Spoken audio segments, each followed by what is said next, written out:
Muy buenos días, queridos amigos y amigas. En este día jueves 4 de enero, la segunda semana de Navidad, la liturgia de la palabra nos presenta de la primera carta del apóstol San Juan, capítulo 3, versículos 7 al 10, el Salmo 97, versículos 1 y luego del 7 al 9, y el Evangelio según San Juan, capítulo 1, versículos 35 al 42.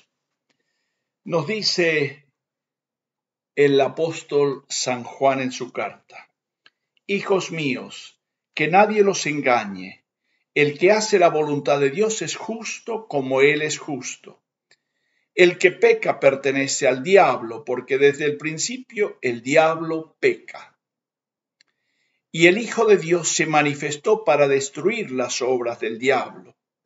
El que ha nacido de Dios no peca, porque la semilla divina permanece en él. No puede continuar pecando porque ha nacido de Dios. La distinción entre los hijos de Dios y los del diablo es esta: quien no hace la voluntad de Dios y quien no ama a su hermano no es de Dios. Palabra de Dios. Te alabamos, Señor. Esta corta lectura que hoy hemos leído en este día tiene un contenido muy fuerte. En primer lugar, manifiesta que el que hace la voluntad de Dios lleva la semilla divina en su ser. Pero ojo, la voluntad de Dios es justamente, no es solo no pecar, sino es buscar siempre el bien. Y dice, y el que peca, o sea, el que niega a Jesús, el que niega al Cristo, el que niega la vida de su hermano, el que niega al hermano es del diablo, porque desde el comienzo el diablo busca la muerte, destruirlo. Y el Hijo de Dios justamente, ¿por qué se manifestó? Para clarificar, para discernir, para poner en evidencia las obras del mal, del diablo. 3 veces aparece la palabra diablo en esta lectura.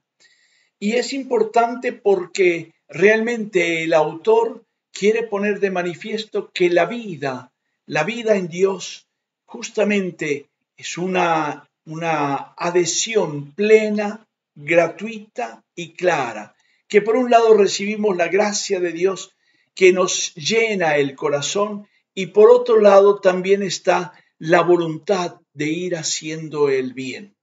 Esto es el camino. Y por eso la semilla divina permanece en aquellos que se adhieran a Cristo. Es la fuerza del Espíritu que recibimos todos en el bautismo. En el bautismo hemos recibido la semilla del Verbo, la semilla divina, la semilla del Espíritu.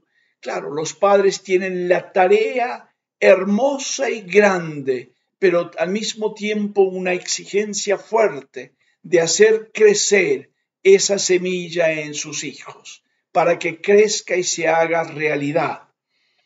Y por otro lado, en el versículo 10, hace la distinción entre los hijos de Dios y los del diablo.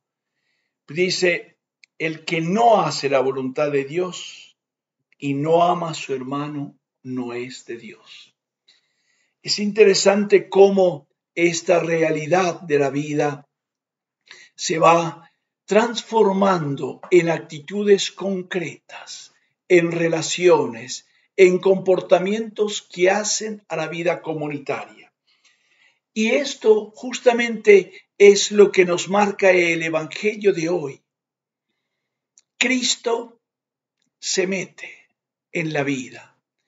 Los discípulos, cuando escucharon a su maestro Juan el Bautista diciendo, este es el Cordero de Dios, lo siguieron.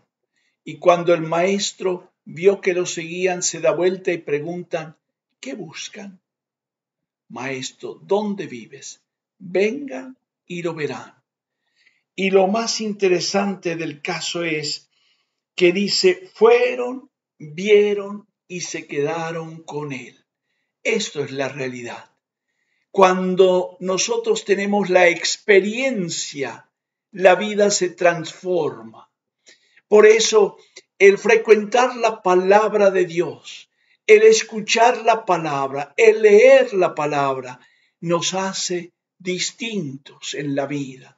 Nos va conformando con Cristo y no le tengamos miedo a esto. Yo invito constantemente, leamos la palabra. El Antiguo y el Nuevo Testamento, los Evangelios, las cartas, los Hechos, los profetas, los salmos, distintas lecturas, porque sólo así hacemos claramente este camino, abrimos el camino y hacemos la voluntad de Dios, porque vamos conociendo quién es este Cordero de Dios que quita el pecado del mundo, quién es este servidor, el Cordero Pascual y el siervo sufriente, que asume en su propia realidad el camino para sanar los corazones. Y lo más interesante es que cuando se conoce a Cristo, como los discípulos, como Andrés y el otro discípulo, no pueden quedarse callados, sino al día siguiente, porque quedaron allí, al día siguiente van y comunican a quién han encontrado, porque Cristo contagia. Y quizás nosotros en muchas oportunidades alguien nos invitó, hemos encontrado quizás una frase, un texto, un escrito, un libro, hemos participado de un retiro, hemos leído la palabra de Dios y nos impactó, hemos escuchado una conferencia o hemos escuchado una homilía o simplemente hemos ido a la Eucaristía y nos dejamos transformar por Él, por el Cristo, que nos transforma y nos hacemos misioneros, comunicadores de esa experiencia. Hemos encontrado al Mesías, como lo dice Andrés y el otro discípulo, y le lleva a Pedro. Qué bueno que nosotros también en nuestra vida podamos sentir esa gracia y esa fuerza. Que el Señor nos bendiga, nos acompañe y siempre del Padre, del Hijo y del Espíritu Santo. Amén. Que tengan todos un feliz día.